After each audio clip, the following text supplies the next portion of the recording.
اب ٹوپے کے بعد نمبر آتا مفرل کا یا چادر کا۔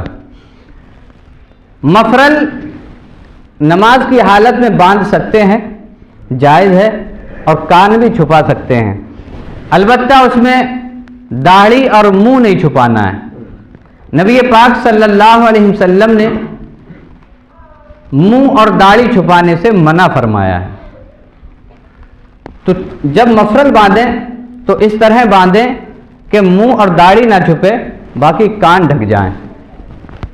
اب اسی مفرل کو بعض لوگ اس طرح باندھتے ہیں جیسے کسان اپنے سر پر رومال باندھ لیتے ہیں۔ تو اس طرح مفرل وغیرہ باندھنے میں دیکھنا یہ ہے کہ 3 پیچ اگر آ جاتے ہیں، سر پر اگر 3 پیچ آ جاتے ہیں تو وہ امامے کے حکم میں آئے گا، اور اگر 3 پیچ نہیں آئے ہیں تو اس طرح پھر رومال نہیں باندھنا چاہیے۔ فتاوی امجدیہ میں مفتی امجد علی اعظمی اس کو مکروہ تحریمی بتاتے ہیں، اور کہتے ہیں اگر کسی نے کسان کی طرح رومال باندھ کے نماز پڑھی تو نماز مکروہ تحریمی ہوگی۔ اگر 3 پیچ آ جاتے ہیں تو وہ رومال صحیح ہے اور اس سے امامے کے حکم میں آئے گا، اور پھر اس میں نماز پڑھنے میں کوئی دقت نہیں ہے۔ چادر لوگ اوڑھتے ہیں جاڑوں میں، تو چادر بھی مسنون طریقہ یہ ہے کہ چادر سر سے اوڑھی جائے، دونوں سائڈ سے نکال کے ایک پلو کاندھے پہ ڈال لیتے ہیں، یہ مسنون طریقہ ہے، سر سے اوڑھی جائے۔ اور اگر صرف کاندھوں پہ ڈال لی جائے، کاندھوں سے اوڑھی جائے، تو اس سے بھی نماز میں کوئی حرج نہیں آئے گا۔ ہاں یہ خلاف سنت ضرور ہے، تو چادر اوڑھتے وقت سر سے ہی چادر اوڑھنا ہے، اوڑھے کہ یہ سنت بھی ادا ہو جائے۔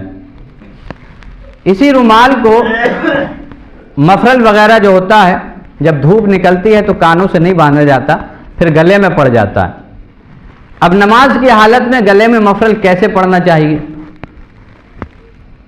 مفتی امجد علی اعظمی رحمۃ اللہ تعالی علیہ فرماتے ہیں کہ نماز کی حالت میں اگر مفرل اس طرح ڈالا کہ اس کے دونوں سرے آگے لٹکے رہے، مفرل دے دیجیے مجھے، دونوں سرے اس کے آگے لٹکے رہے تو نماز اس حالت میں مکروہ تحریمی ہوگی۔ جیسے یہ مفرل ہے اور آپ اسے ایسے ڈال کر کے نماز پڑھیں تو نماز مکروہ تحریمی ہوگی، یا اسی کو ایسے ڈال لیں، جو علماء میں ابھی ایک ٹرینڈ چلا ہوا ہے، علماء حضرات ایسے رومال ڈالتے ہیں، تو اگر ایسے ڈال کے بھی آپ نماز پڑھیں گے تو مکروہ تحریمی واجب الاعادہ، یعنی نماز پھر سے پڑھنا پڑے گی۔ یہ نماز کی حالت کا حکم ہے، نماز کے باہر آپ کیسے بھی ڈال سکتے ہیں، آپ کی مرضی ہے۔ اسی رومال کو اگر آپ گلے میں ڈال کر اور ایسے ڈال لیں گے تو اس حالت میں نماز ہو جائے گی، نماز پر کوئی بھی کراہت نہیں آئے گی۔ اسے مقصد یہ ہے کہ یہ گلے میں پھنس جائے، ایک پیچ اس کا گلے میں پڑ جائے، یا پھر اس کو ایسے کر لیں، دونوں سرے سامنے رہیں لیکن گلے میں یہ بندھا رہے، تب نماز ہو جائے گی۔ اور باقی صورت میں، یعنی یہ والی صورت ہو یا پیچھے والی ایک مڈھے والی صورت ہو، تو ان میں نماز مکروہ تحریمی واجب الاعادہ ہو۔